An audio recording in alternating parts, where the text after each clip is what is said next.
when I was a lad, such a long time ago. Your health is your wealth, now I'm telling you so. Some words of wisdom that ring even truer with age. Your health is your wealth in so many ways throughout life, and more so than ever during your retirement years. That makes health a crucial but often misunderstood ingredient in successful financial planning, as you'll discover, if you don't know it already, on today's show. It's that time again, time to tune out the hype and focus on the facts. Facts that matter to you, the income generation. Let's get started. Get ready to separate reality from myth. With us, David Scranton. David Scranton. David Scranton. David Scranton. But David Scranton says, hey, not so fast. How does it affect the markets? How does it affect the economy? Thanks to efficiencies in new technology and a staff of veteran analysts and portfolio managers, Sound Income Strategies strives to set new standards and bring institutional style investing to your portfolio.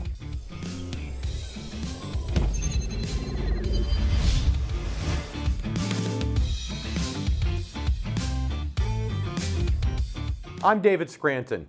Your health is one of the most common things that can tarnish or even sabotage a successful retirement. That's because issues related to health are simply too broad and too complex for most people to adequately prepare for. With that in mind, we're proud to launch a new series of episodes beginning today. Episodes focusing on the many facets and challenges of health in retirement. Upcoming episodes will look at things such as the administrative aspect of retirement health, including insurance changes and estate planning. Plus, we'll talk about hidden health dangers, including overprescribing pain medications to the elderly. But today, we're kicking it all off with what I call a 30,000-foot overview of health in retirement. Joining us today, we'll have two healthcare experts. First, Dr. Richard Blanchard. You definitely want to have the good cholesterol. In fact, if you're good cholesterol, that's HDL, aka healthy or high density lipoprotein. If that number is good, you almost could forget about every other number. Along with Dr. Jolie Silva. To be clear about it, the vast majority of research shows that people are psychologically healthier and more positive post-retirement than people who are working. But you still do see some increases in areas of depression and anxiety. But first, I want to clarify exactly what I mean by a 30,000-foot overview of health in retirement. Now, as regular viewers know, in addition to being a financial advisor, I'm also a licensed pilot and a flight instructor. They may not seem to have much in common, but often when I'm flying, I do realize that certain things about the complex process of flying an airplane, alongside the fairly simple principle of flight, are perfect metaphors for my other job. The concept of saving and investing for retirement may seem simple, but the specifics behind how to do it successfully can be complicated, and they can also be confusing. One thing that makes it so complex is that there are so many factors and so many contingencies to consider.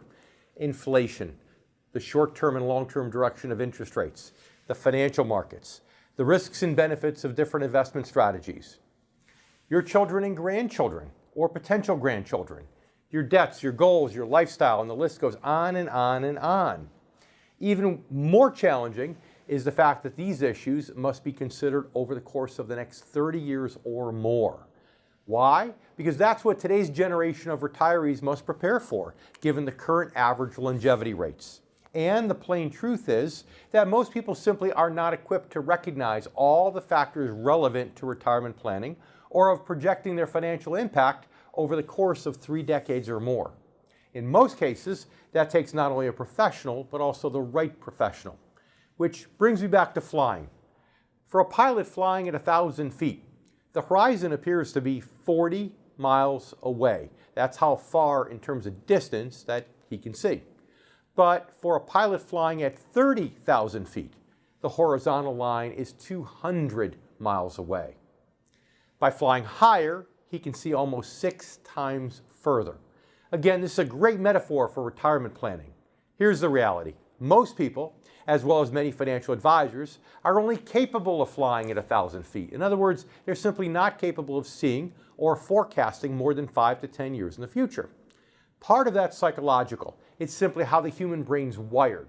But when it comes to retirement planning, the more important issue is expertise. You see, most people, and again, many advisors, simply don't have the training and background necessary to identify all the factors relevant to long-term financial planning, or the potential impact of all those factors over a course of a 30-year period. That takes not just a pro, but again, the right pro. And in many ways, the single most important factor to consider in retirement planning is, yes, your health and longevity. Everyone somehow knows this. But as far as knowing how to factor all these issues relative to your health into your retirement plan, well, that's another issue. That takes a broader view. It takes a higher view, ideally an expert view from 30,000 feet, which again is why we're calling the first episode in our new health series a 30,000-foot view of health in retirement. Why? Because it isn't just about knowing that healthcare costs rise at a much faster and steeper rate than the general rate of inflation. It isn't just about preparing for the potential of long-term care. It isn't just about drug costs or exercising or having a healthy diet. The 30,000-foot view of health in retirement encompasses all of those things, but also many, many more. We'll touch on some of these today with the help of our guests and also share plenty of tips and ideas for maintaining good health. And of course, I mean that in the broadest sense of the term throughout retirement. And now it's time to welcome our first guest, Dr. Richard Blanchard. You heard from him at the top of the show. Dr. Blanchard, thanks for joining us today. Good morning, Dave. How are you, sir? I'm doing great. Good to have you here. Good to be here. We're talking about a topic that I know you can add a lot of value for our income generation members. And that is, first of all, outline for me, if you don't mind, what some of the major categories of health issues that retirees and maybe people within 10 years of retirement face. Well, Dave, it's a couple of things that you'd normally expect. It's high blood pressure, it's heart disease, obesity, it's arthritis, and everything that those things might even cause. Kidney failure, all of that will lead to that if those things aren't taken care of. High blood pressure, the silent killer, right? So, there's different theories. Some people say medicate it, get it to 120 over 80, don't mess around with anything over that. There's other people that say, if you're a little older and you're 135 over 87, it's not terrible. How do you look at that? That's quite true. You don't necessarily want to have 120 over 80 when you're in your 70s or 80s. That's the kind of blood pressure you want in your 20s. In your 50s, you don't want to be 170 or over 100. You want to lower that number down closer to 120 over 80. And you want to prevent all those types of things that high blood pressure will cause, like stroke, like kidney disease, so all the above. So if I'm 130, 135 over maybe 85, 88, and I'm in my mid-50s, which I am, then as long as I don't have any other health problems, that's not terrible. No, that's not terrible, especially if you don't have any other heart problems.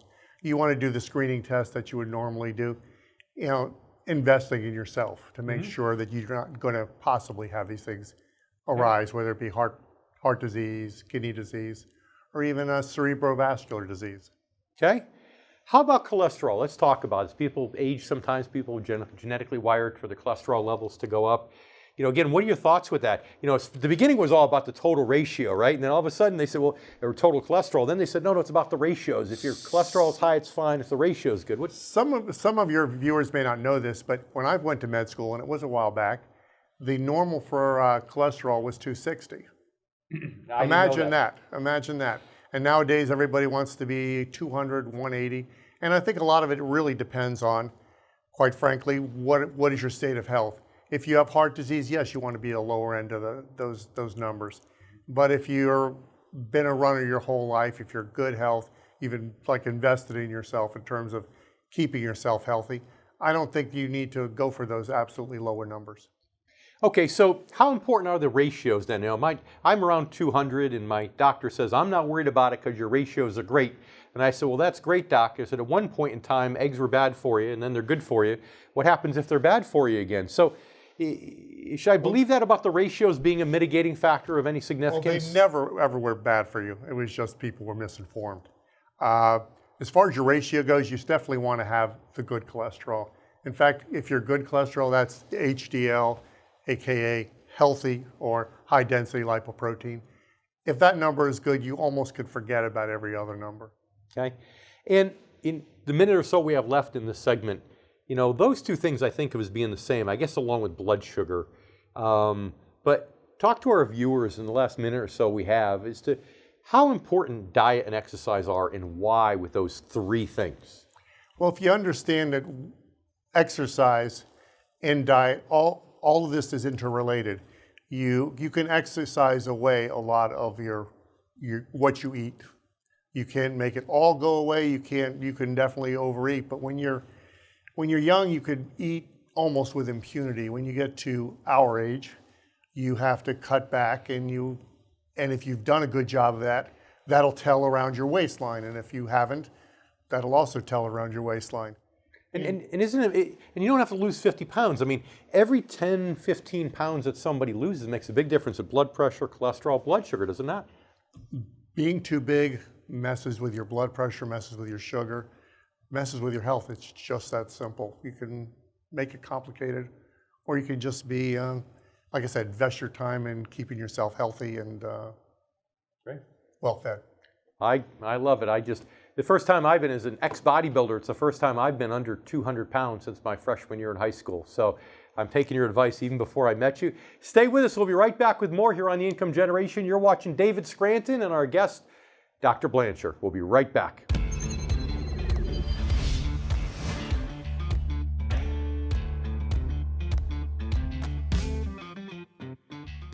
For behind-the-scenes photos, retirement planning tips, and upcoming giveaways, follow The Income Generation Show on Facebook. And don't forget to subscribe to our YouTube channel to watch video clips, guest interviews, and to catch up on past episodes.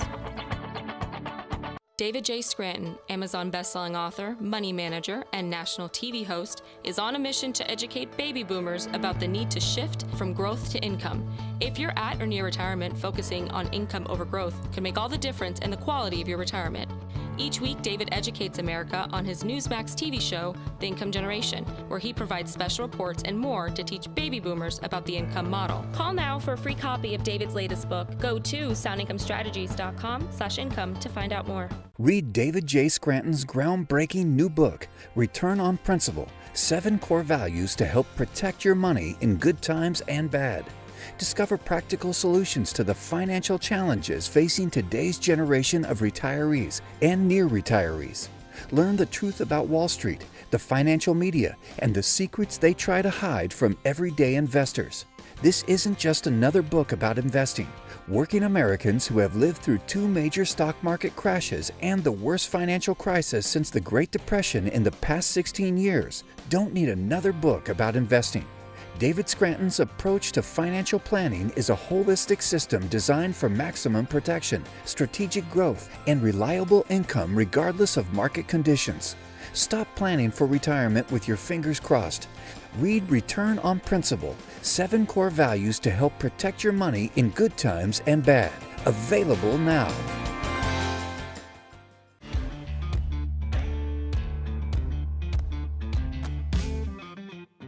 A while back, we did an episode all about growing old gracefully, featuring experts who study aging.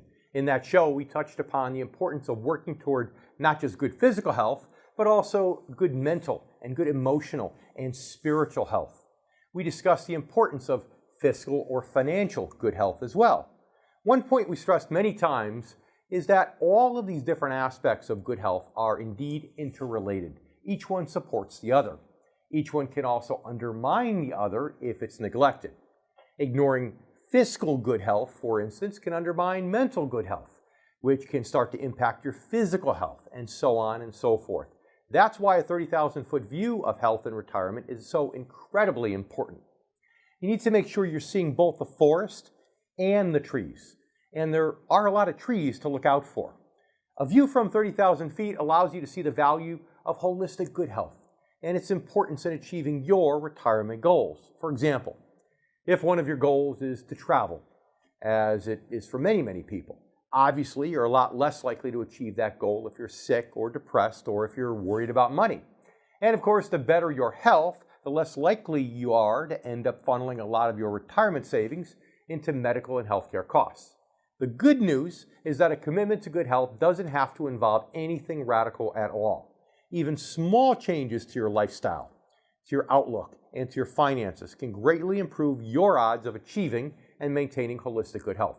For example, you can start simply by trying to think positively about aging. Now, I know for some that can be challenging, as many of us just don't tend to age well, but research, at least mentally, but research shows that it's well worth the effort. A Yale University study found that when adults think of getting old as a positive experience instead of a negative experience, they're simply focusing on things like wisdom, self-realization, and satisfaction. They function as a result of this at a much higher level. They're more likely to eat well, to exercise, and to live, on average, 7 years longer. Now, obviously, those outcomes are all interrelated and demonstrate just how large an impact something as simple as positive thinking can actually have on holistic good health.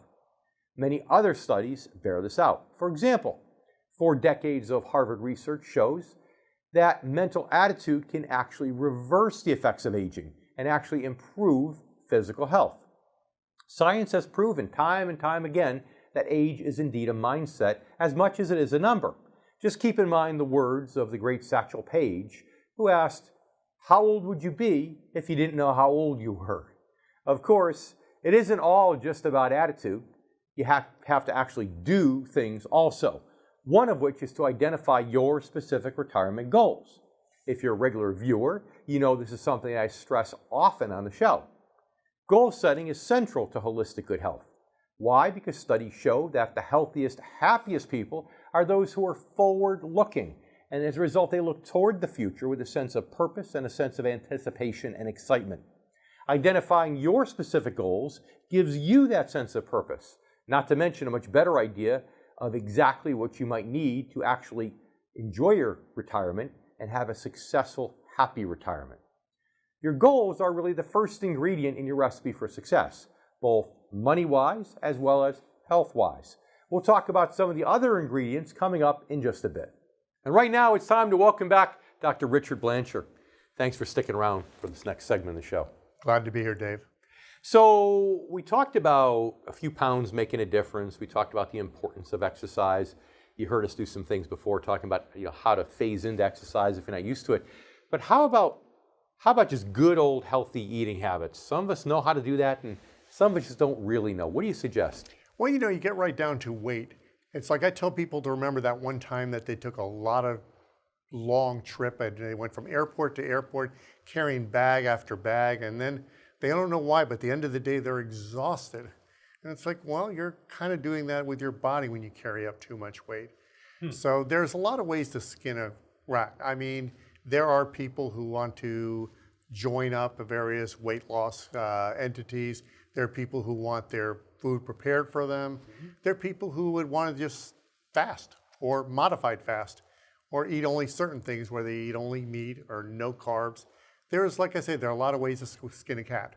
How about the whole thing about sugar? Removing sugar from the diet. Some people say if you just stay away from breads and you stay away from desserts and pastries and maybe get your carbohydrates through fruits and vegetables, you're better off. Potatoes. Your thoughts? Well, there's no doubt that we've switched away from cane sugar to a lot of processed things, and the more processed, I think, essentially the worst. The fructose, corn sugar, I don't like any of those. And I think I tell people take an experiment, find a soda made with cane sugar and find another one made with corn fructose. It's the exact same Coke. See which one makes you feel worse. Go back to basics. Always good advice and balance. How about gluten? I've dabbled in the non-gluten these days, and that's a big deal. Is that as big of a deal, or is it only really a big deal for those people who have sensitivities to it? I think some people it's a terrible problem. You have to understand they've altered the wheat and the gluten content. I remember eating gluten rolls as a kid and eat a bag of them, and it would never be an issue. My sister suffers terribly from gluten sensitivity and does well now that she doesn't consume any gluten. Me, I test where I don't have any sensitivity. But nonetheless, I feel better when I keep that stuff in moderation. Yeah, it's like funny. The old-fashioned, do things in moderation. I have a good friend who's a financial advisor, Mike Eastham, who's been a guest on the show many times from Orlando. His wife actually says that she could tell when she orders the pasta from Italy and has it imported, it's easier on her stomach than when she buys pasta here off the shelf. Big difference. Absolutely. When I have bread from a bakery as opposed to bread from a bag, there's just no difference. I mean, there's just, you can absolutely tell the difference. It's day and night. So try to get most of your nutrients naturally. Stay away from the heavier meats and things. Kind of keep them to a minimum, moderation. Try to get fruits and vegetables, your carbohydrates from there. Yeah. Just and moderation. That's the key. I don't think meat and chicken and fish are terrible. I just don't think they should be done in moderation as we get older. Roger that. Well, okay. So lastly, now the big question is, as you know, and as you know, Dr. Blanchard, our next guest is going to be a psychiatrist who's going to talk about the psychology of aging and what people can do to stay mentally healthy as they get older. Now, I know you do some cosmetic procedures in your practice. A lot of people that are maybe in their 50s, 60s, 70s that are happily married, they're not doing it because they're out trying to pick up people of the opposite sex or the same sex for that matter, depending upon their preference. Bottom line is they're doing it because it makes them feel good. 45 minutes or so we have left in this segment. Tell our viewers about psychologically what those types of procedures actually can do for people to make them feel better as they get older. You know, the one thing when you get older that's just so terrible, you get reminded every time you look in the mirror when you shave or you put your makeup on that, yeah, you're a little older. You got beautiful tight skin, perfectly curved face, no skin on your eyelids. All that stuff is not quite the way it used to be. In some cases, it's terrible. Brown spots, where do these come from? Red blood vessel, big pores. But you know, we're lucky enough, and I say lucky because I've been doing this almost 20 years, and it's mostly taken over my practice, that the products, whether they be the laser or the injectables, can make a safe, predictable outcome where you can look and say, I look younger. I look more like I remember 5-10 years ago. It brings the youth back, and it's less invasive than ever before. So we need to leave it there for now, unfortunately, Dr. Blanchard. Thanks so much for being on the show. Thanks for having me. We appreciate having you. And you stay with us. We'll be right back here with more on the income generation. I'm David Scranton. We'll be right back. David J. Scranton, Amazon bestselling author, money manager, and national TV host, is on a mission to educate baby boomers about the need to shift from growth to income. If you're at or near retirement, focusing on income over growth can make all the difference in the quality of your retirement. Each week, David educates America on his Newsmax TV show, The Income Generation, where he provides special reports and more to teach baby boomers about the income model. Call now for a free copy of David's latest book. Go to soundincomestrategies.com/income to find out more. For behind-the-scenes photos, retirement planning tips, and upcoming giveaways, follow The Income Generation show on Facebook. And don't forget to subscribe to our YouTube channel to watch video clips, guest interviews, and to catch up on past episodes. If you're near or in retirement, head over to theincomegeneration.com and download your special report written specifically for the needs of the income generation. Again, those born before 1966. I'm David Scranton, and you've been watching The Income Generation.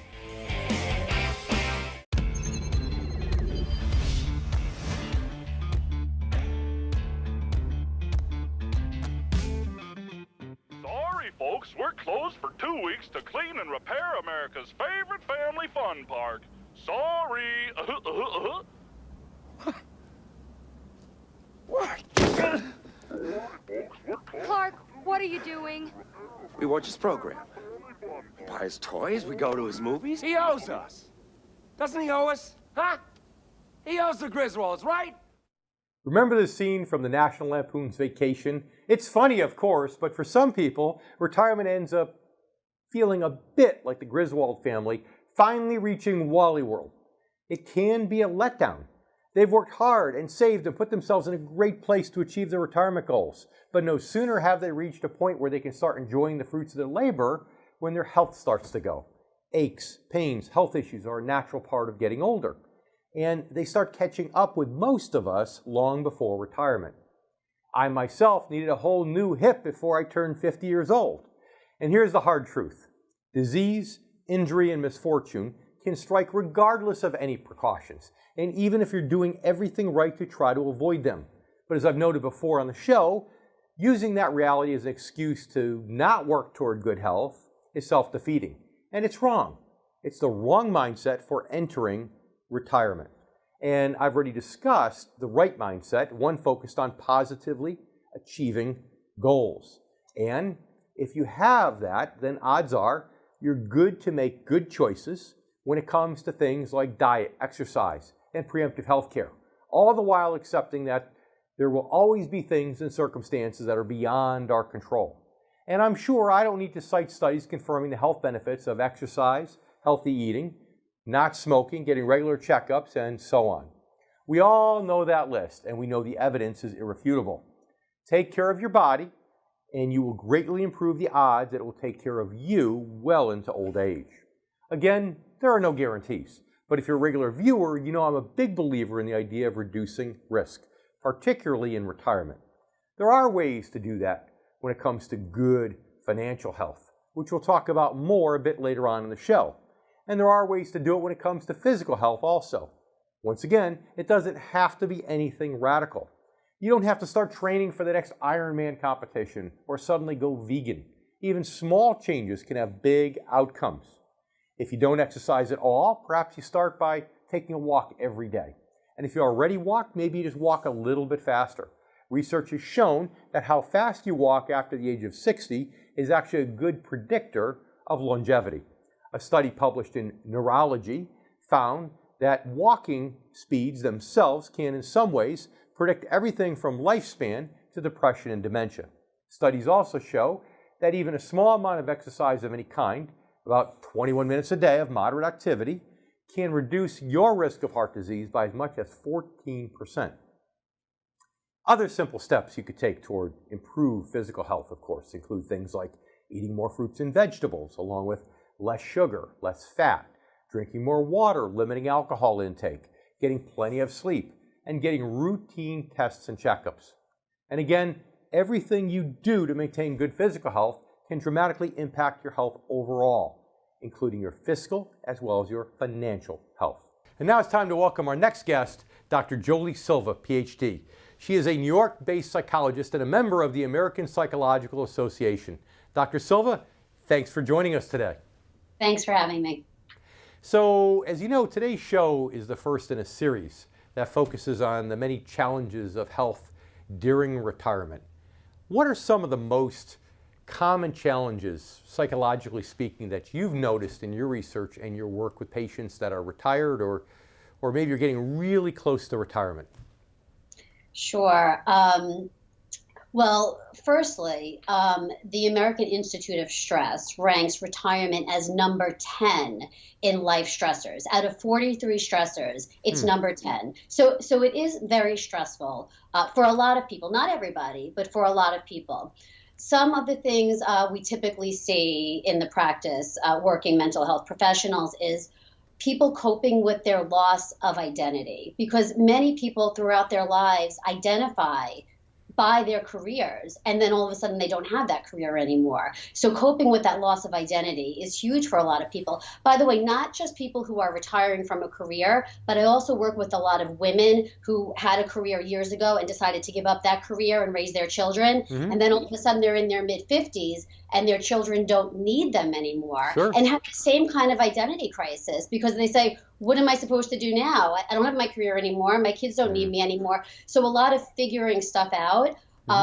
There is an increase in depression, anxiety, and this feeling of loss for some people who retire, not all of them. And to be clear about it, the vast majority of research shows that people are psychologically healthier and more positive post-retirement than people who are working. But you still do see some increases in areas of depression and anxiety. Also being able to find physical time. So let me ask you about that then. What's the antidote to that? You know, I know my mom went through that when I moved out of the house, and then it was only a matter of a couple years, and she was glad I moved out, but that's another story for another day. But, you know, she went through that, and I see a lot of people with the career, especially a lot of men or some ladies that are very career-oriented. What's the antidote? Well, how do you fix that when you're getting into retirement? What do they need to do in preparation for retirement so that becomes less of an issue? Well, and that's the key right there, the word preparation and planning, because most people plan financially for retirement, which obviously is huge, but people don't plan or prepare for physical, social, psychological aspects of retirement. So one thing that has increased in popularity over the last decade is something called bridge employment. And that is, instead of having a drastic I'm working, I'm not working, to have some kind of part-time job in between the two that kind of helps with the transition. Another thing that's been shown to be super helpful, especially in decreasing dementia and hypertension, is volunteer work. So doing volunteer work, and when I say volunteer work, it's only beneficial for people who genuinely want to do that. If you feel as though it's obligatory or you're being forced into it, it doesn't show the same benefits. But doing those kinds of things and forming a social network is also huge, because most people who work, their social networks are in their jobs. So then when they retire, they lose that social network. So it's forming these new social networks that you can say is kind of an antidote to that stuff. So it sounds like I would break that into two categories. I would say part of it is goals, and part of it's the social network. Yeah. So when their goal was retirement, it's very anticlimactic. It's like, I want to retire, and then they retire, they get the gold watch, they have the party, and then 1 month later, they don't know what they just did. So in the 45 seconds or so we have left in this segment, tell our viewers how you help them create replacement goals to give them passion and excitement throughout their retirement years. How about before you retire, making a plan of what your passions are and deciding, I'm going to read about this, I'm going to learn about this, I'm going to play.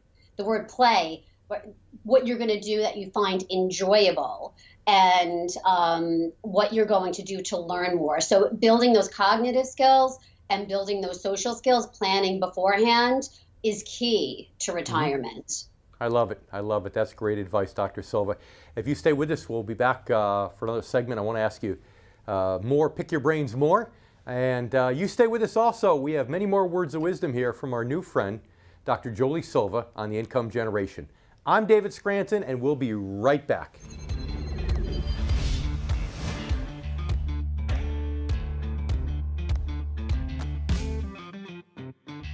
David J. Scranton, Amazon bestselling author, money manager, and national TV host, is on a mission to educate baby boomers about the need to shift from growth to income. If you're at or near retirement, focusing on income over growth can make all the difference in the quality of your retirement. Each week, David educates America on his Newsmax TV show, The Income Generation, where he provides special reports and more to teach baby boomers about the income model. Call now for a free copy of David's latest book. Go to soundincomestrategies.com/income to find out more. For behind-the-scenes photos, retirement planning tips, and upcoming giveaways, follow The Income Generation show on Facebook.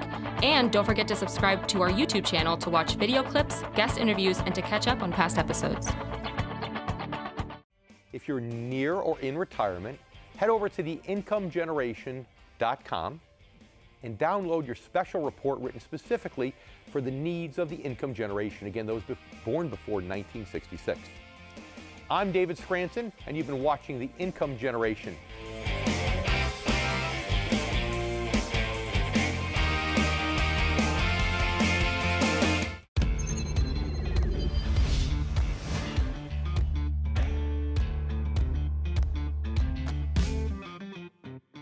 If you happen to see our episode earlier this year on Aging Gracefully, you may recall I shared some tips for achieving and maintaining fiscal good health. They included the following. First, learn from a reliable source how the financial markets really work. Second, be aware of all your savings and investment options beyond just the stock market. Third, never blindly follow financial planning textbooks or one-size-fits-all financial strategies. And fourth, make sure that you have a financial advisor who possesses the 7 core values necessary to help protect and to grow your money regardless of market conditions. I discuss each of those values in great detail in my book, Return on Principle, and share many other tips and strategies for achieving good fiscal health. Again, the key to that goal in many ways lies in reducing risk. Understanding the markets, knowing your options, and finding the right advisor. All these things can help reduce your risks of poor fiscal health, just as exercise and eating right can help reduce the risk of poor physical health. And all of these steps, I would argue, of these, none is more important than finding the right advisor. Why? Because remember, not all financial advisors are created equal, no more than all doctors are created equal. You have a general practitioner to help maintain your health normally, but for special circumstances, you want a specialist not a generalist, but you want someone with the training and expertise specific to a specific health need. Here's the plain truth. Most financial advisors are generalists. They may have the right background to help you grow your portfolio, but when it comes time to make the shift from growth to protection and retirement income, most simply lack both the expertise and the tools needed to help you make that shift.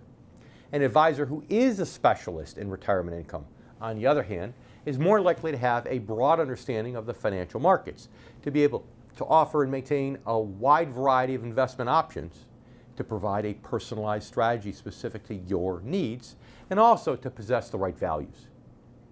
An income-based advisor, in other words, is likely to be able to help you reduce your risk and improve your odds of achieving good fiscal health through reliable, lifelong income. Going back to my airplane metaphor, he's an advisor capable of helping you take a 30,000-foot view of your retirement and also to prepare you for good fiscal health over the next 30 years or more. And you're back with the Income Generation. I'm David Scranton, and we're talking here with Dr. Jolie Silva. Dr. Silva, so you talked about setting goals for retirement before you retire. You talked about being around people, and those are great antidotes. But beside just this anticlimactic nature, I've worked so hard to retire, I've saved, I've planned for it, and now I've retired, it's like jumping off a cliff. What's next? Beside that phenomenon, what other psychological, mental, emotional issues would you say that retirees struggle from? Finding time for physical activity and being able to engage in physical activity. You know, there's an increase of 40% or something like that risk for heart attack and stroke for people who retire versus people who remain working. So I'd say physical challenges are also very important in that age group. Also, you know, cognitively, being able to avoid and prevent cognitive decline is really important for people in that age group. Okay, all right. So exercise, you know, you think, gosh, when you retire, you have more time on your hands to exercise. Right now, I'm trying to do it at 5 in the morning. Gosh, I'd love to have the luxury to be able to do it at 7 a.m. Why do you find that that's a big factor? Is it primarily for people who maybe never exercised and maybe they're able to get away with it in their younger years? Now they need to integrate some sort of regimen into their lifestyle and they just don't know how to do it? Or is it people that were exercising and now have gotten out of the routine so they stopped?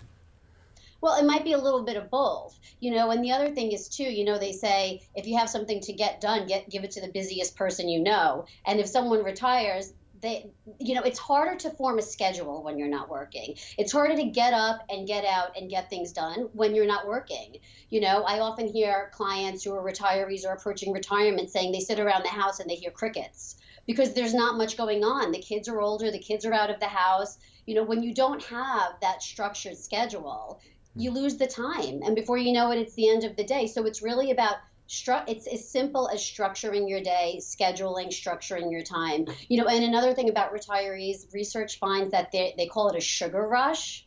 So right after you retire, there's like a surge in happiness and pleasure and activity. And then they find a few years down the road, there is a decrease in all of this stuff. So there is a little bit of a honeymoon phase in the beginning, and then it goes down. So I think keeping up with a schedule, with structured activity, with planning, social interactions, all of that stuff is just really important to maintaining a balanced and healthy lifestyle.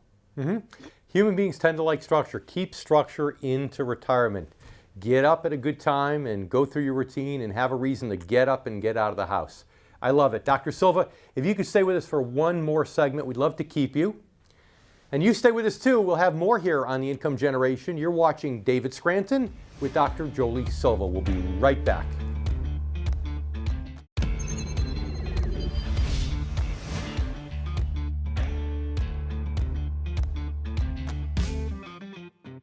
Welcome back to the show. I'm David Scranton, and you're watching the Income Generation, and we are here with Dr. Jolie Silva talking about the psychology of aging. So, Dr. Silva, this is a financial show, right?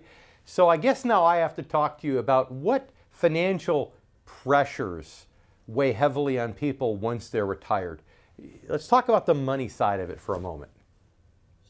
Well, I think people who don't plan enough beforehand, and then, people who are forced into retirement have a different experience than people who plan for retirement. So if there's a health related issue, if there is an injury and they were not financially ready to retire, there's a whole host of stressors that come along with that can lead to depression and anxiety. So I think the failure to plan for those financial pressures is huge.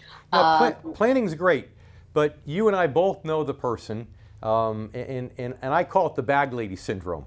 I've had ladies in my office that have millions of dollars, but they're always afraid that they're going to be that homeless bag lady someday. Everything's going to get taken away from them.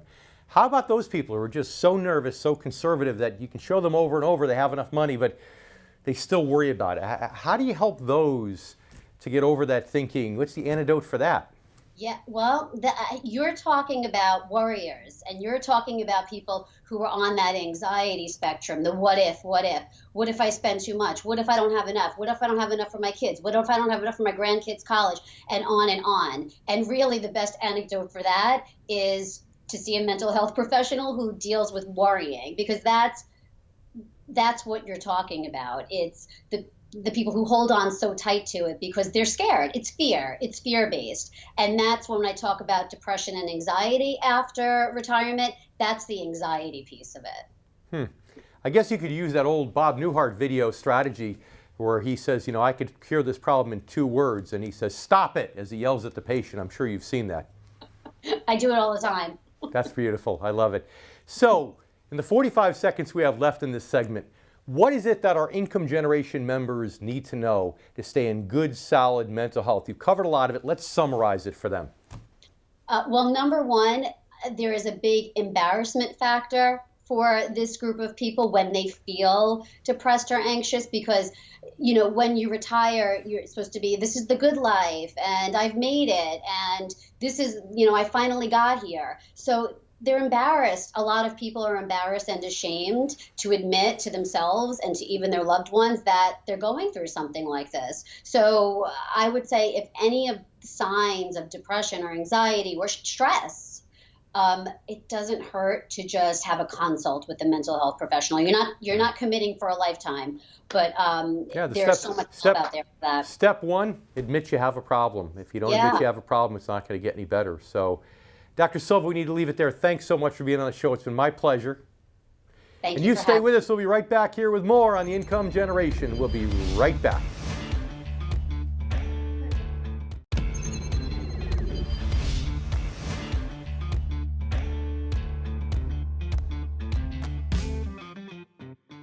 I'd like to thank both of our guests for joining us for another episode of the Income Generation. I'd also like to thank you, our new and returning viewers. Throughout my career and throughout my life in general, I've always been a huge believer in the value of coaching, of finding the right coach, and of being coachable. By the same token, I've always believed that one of the surest ways to achieve success is to actually follow the examples of successful people. Now, we all know that success is defined in many different ways, but most people would probably agree that maintaining good physical, mental, and physical health well into your 90s is indeed a pretty good example of success. With that in mind, the University of California in Irvine conducted a study to determine what common factors that happy, healthy, successful people in their 90s had in common. And most of the findings actually weren't very surprising at all. For example, most of these people didn't smoke. They exercised on a regular basis. They had hobbies and interests and activities that they were passionate about. They had friends and they had strong social ties. They had positive mental outlooks, and they had some level of financial security. Oh, and most were actually moderate drinkers. Once again, confirming studies that have shown that perhaps 1 to 2 drinks every once in a while can actually have some health benefits. The point is that most of these happy, healthy people in their 90s had proactively done and were still doing things in their lives to maintain good health and to reduce risk. The risk of a heart disease, the risk of cancer, the risk of stress, anxiety, depression, and again, as we've seen on today's show, all of these things are indeed interrelated. In my experience, it's never too late, or too early for that matter, if you're within 10 years of retirement, to start following the examples of successful people. And the sooner you start, the greater your chances of success. One great way to start is to find a financial advisor who can help you take a 30,000-foot view of health in your own retirement plan. One who can help you reduce your risk and proactively maintain good fiscal health through strategies focused on portfolio protection and reliable income. Thanks for watching. If you're close to retirement and you really want to know how to protect and maximize your money, it's absolutely essential that you stay informed and up to date. And as you know, right here is where you can do it on the Income Generation.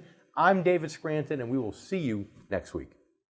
If you're near or in retirement, head over to theincomegeneration.com and download your special report written specifically for the needs of the income generation. Again, those born before 1966. I'm David Scranton, and you've been watching The Income Generation.